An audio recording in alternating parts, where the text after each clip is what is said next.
Hello there, and welcome to My Mom's Basement, presented by Barstool Sports and 3Chi. It is Robbie and Clem, and we are coming at you with another quick hitter for the Obi-Wan Kenobi teaser trailer. We finally got it, Clem. It's been months of us being like, where is footage for this thing? We haven't seen a lick of it.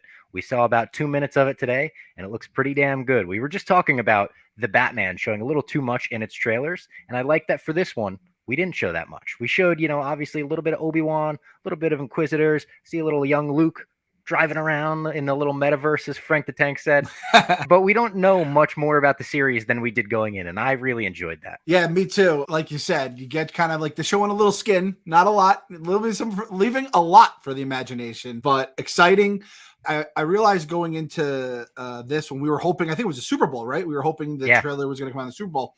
I was like, I think I'm putting my hopes for the Star Wars year rests on the Obi-Wan series because like there was some cool ass shit in Boba Fett. It was basically all the Mandalorian stuff. And I think Boba Fett in terms of the Boba scenes fell a little flat.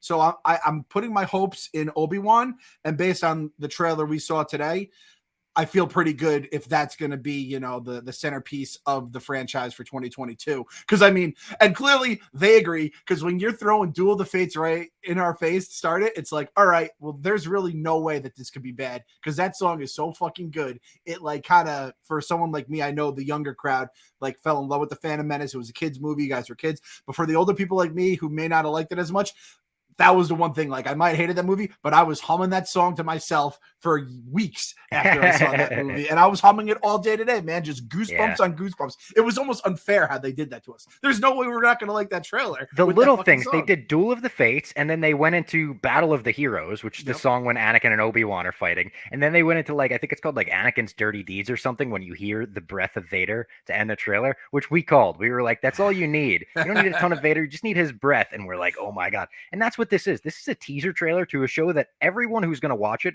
is already sold on it. I don't think this teaser trailer like sold anyone like, oh, now I'll check out that little Obi-Wan show that the kids at Disney are putting together. But they had that. They even had the new Disney Plus logo at the end with the lightsaber going through, making the thing. That was such dope. A little detail where I was like, oh my God, that's awesome. But let's kind of talk about more of the substance. Obi-Wan opens the trailer saying, he's a little more grizzled as an Obi-Wan, saying, we've done our job, like the war is over, basically. People are already saying, is this him writing to himself in journals? Is this him talking to Yoda? Because Yoda's still alive at this point. Is this him talking to a Force ghost of Qui-Gon? Because at the end of Revenge of the Sith, we know Yoda kind of taught Obi-Wan how to communicate with the dead and stuff. So that'll be interesting. We do see a young Luke.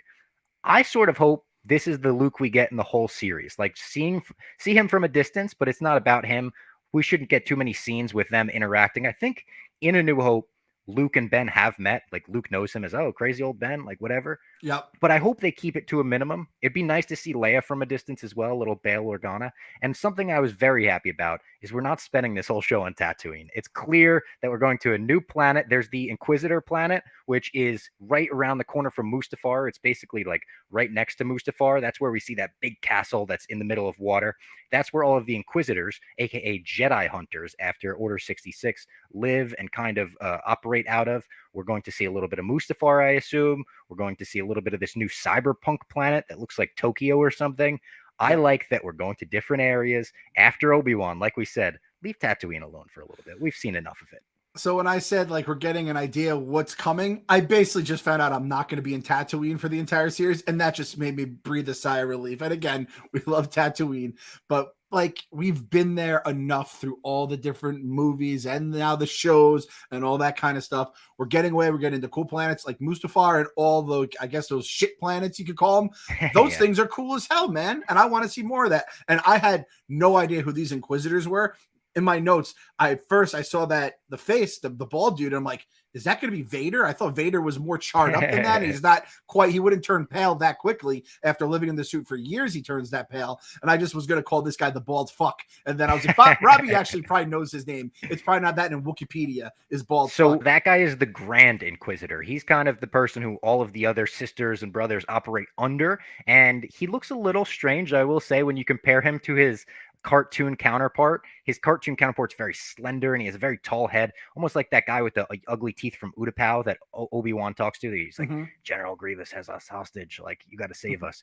That guy, I think they're supposed to be the same species as the Grand Inquisitor. He looked a lot better, though. And it's like such a nitpicky thing to say, like, his head looks a little shorter than it does in the cartoon. Of course, it's not going to look like it does in the cartoon, but that was just a little thing I noticed where I'm like, it looked better in Revenge of the Sith. But I'll let it be as long as he's the right actor for the job, as long as he's menacing, as long as he's scary. And also, we see Joel Edgerton as Uncle Owen again. So I'm happy about that. He's a very underrated actor in my mind, even an underrated director. He's directed a couple movies.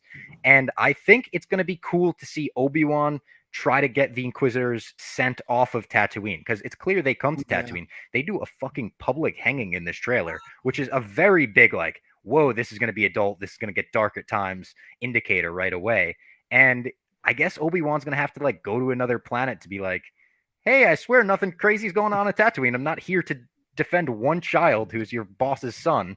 Like, I'm defending people all over and stuff. There's one scene in the trailer too I wanted to bring up. People said, is that Han Solo? Because we see like someone walk up with a gun that looks a little bit like the DL-44 blaster. I don't think it actually is the DL-44 blaster. I don't think it's Han Solo.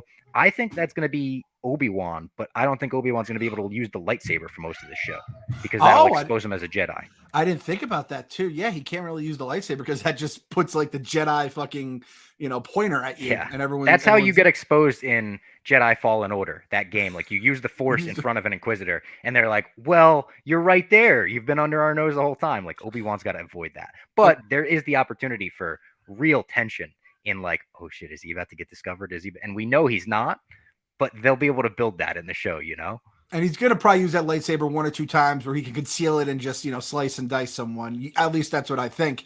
Now, as someone that hasn't, like, the Inquisitors, video games, obviously, I'm guessing some of the cartoons. Yeah, Rebels, Clone Wars. Yeah, you see him in that. They have these spinning lightsabers that they could, like, fly away on, essentially. Jesus, that's awesome. And when I heard killing, I think I have an Inquisitor upstairs in my house right now. I don't know if you can hear AJ. I'm pretty sure he's an Inquisitor.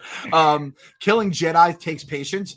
What a fucking line that was. I was like, yes, let's go. And again, Team Jedi, obviously for life.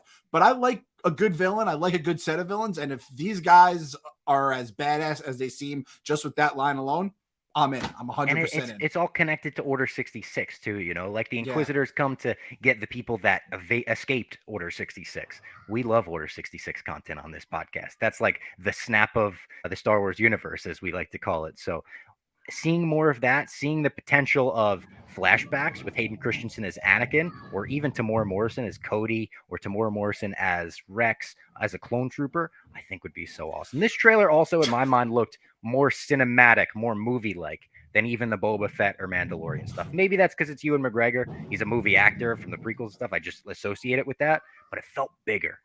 It felt special. It felt movie-esque, like top shelf kind of stuff. They gave us the good vodka here, so that's a good way to put it. I swear to God, don't give us a fucking back to tank. Do not.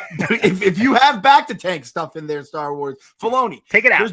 Take it out and figure out, rewrite the entire thing, reshoot it, whatever has to be done. I've had enough fucking back to tanks. I loved, like you said, the hanging where it's like, even though Star Wars is a long time ago in a galaxy far, far away, I always feel like they've like made it past hanging, even though it's like they are this weird mix of like archaic, but also new technology. Hanging is like, that is some old school shit right there. Do you think they hang him with some kind of like laser rope? Make it a little Star Warsy. Yeah, that would be funny. And before we went live, we were talking about like different things that they could do, and you were like, "Man, I hope they show exactly what Anakin did to all those younglings." And I'm like, "Jesus Christ, Bob. I didn't say that. I didn't say that. I had you shaking your head though for a second. People I was like, yeah. What was I saying about Anakin? Get on, yeah. I didn't say that. And then obviously, like you said, you go through the whole trail and you're all like jacked up and ready, and then the Vader breathing, and it's like, when do you think we get Vader? When do you think he comes and we get do you think it's like midway through the show? Probably. Like, I think you save him for a couple episodes in midway. I also started the Vader Immortal VR game. I said I was going to get the metaverse. It showed up. I'm in the metaverse. Clem, I got to tell you, I'm just as good with a lightsaber as I always thought I would be. My Metachlorian count must be through the roof like Anakin's, because, oh my God, Vader, I'm helping him with this little artifact thing. And when he walks up on you and he's like, can you open this for me? You're like, oh my God, you're looking up at him like he's legit Darth Vader. And you're like, I guess I can. I'm helping Vader now. So yeah, it's pretty awesome. If you have a VR headset, I would recommend the Vader Immortal VR game. I beat the first episode. I got 2 to go. Be honest. After you took the headset off and came back to reality, did you try to use the Force? Yeah, of course. It was disappointing when it didn't work. You know what I used to do? It's feeling when it doesn't work. I hate it. I'm like, let me see if I have like a piece of paper here or something. But I used to, when I was like in school, I would like put a piece of paper like here, and then I would be like, check this out, guys. And I would like try to like make literally wind blow it over and be like, kind of have the Force. You saw that a little bit, right? Like, yeah, all right, fucking Robbie. You're probably going to get a lightsaber tattooed on your arm one day. And then I proved them right, those fuckers. But it's a great time to be a nerd. Between the Batman, between Doctor Strange, between Obi-Wan, Stranger Things is coming back, Moon Knight is coming up.